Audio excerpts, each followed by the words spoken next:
Hi. So last week we talked about making the first move if you were ever in negotiation around making a deal for your music. But there is one more thing that I want to touch on regards to negotiating. So can you guess what that is?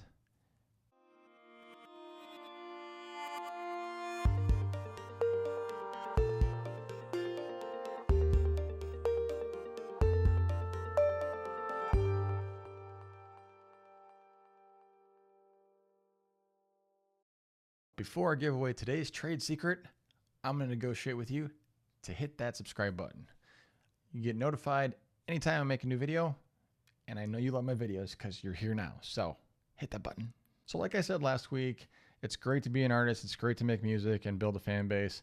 But ultimately, you're going to have to learn to monetize, and that requires negotiating deals, building relationships, and all of these businessy things to make it happen, right? So whether it's a sync placement deal or a record label deal or anything else of the sort, most artists enter negotiations assuming that they will either get their way or have to compromise. But did you know that there's a third option? What? Yeah, there's a third option. You're not going to get your way. You're not going to be able to compromise. What is it? It's okay to be able to walk away. Honestly, it's okay to come to the table prepared to walk away. If you're not going to get what you asked for or came for, and the compromise is more in their favor and it's not sitting right in your stomach, listen to your gut and just say thanks, but no thanks. And that's that. Bye-bye. In a situation that makes you feel uncomfortable, this could be the best option because compromise isn't going to feel good, and getting your own way may or may not make you feel good depending on what happened with the other party. It's possible. So when you become too emotionally hooked on winning and getting your way, you can start to go down a path you may regret after the ink has dried, and that's not a place you want to be at. And let's look on the bright side. Who knows? Walking away may cause the other party to reconsider their offer, and you get a better deal in the end. Maybe a couple days later, maybe a couple hours later. It doesn't have to happen right that moment.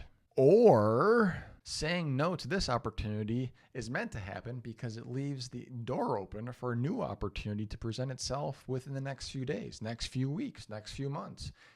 It's meant to happen the way it's supposed to happen. So a few bullet points before we go here on making sure that you're getting the best deal. All right.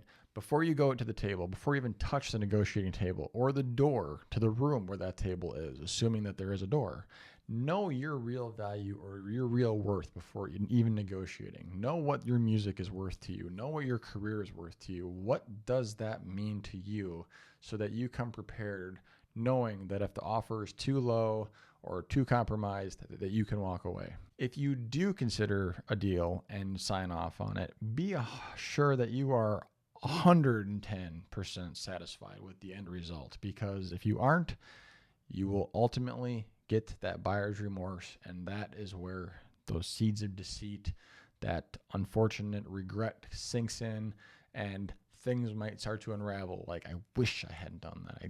That shouldn't have happened. Like, don't go down the spiral. Be sure you're avoiding buyer's remorse. All right, so before you start to regret watching this video and have any kind of video watching remorse, please hit that like button if you found today's video helpful. Leave a comment if you have questions. Hit the subscribe button if you haven't already, because it was a priority at the beginning of this video. And if you didn't follow my negotiation, you walked away, let's try this again, shall we? Thanks for stopping by today, and I will see you next time.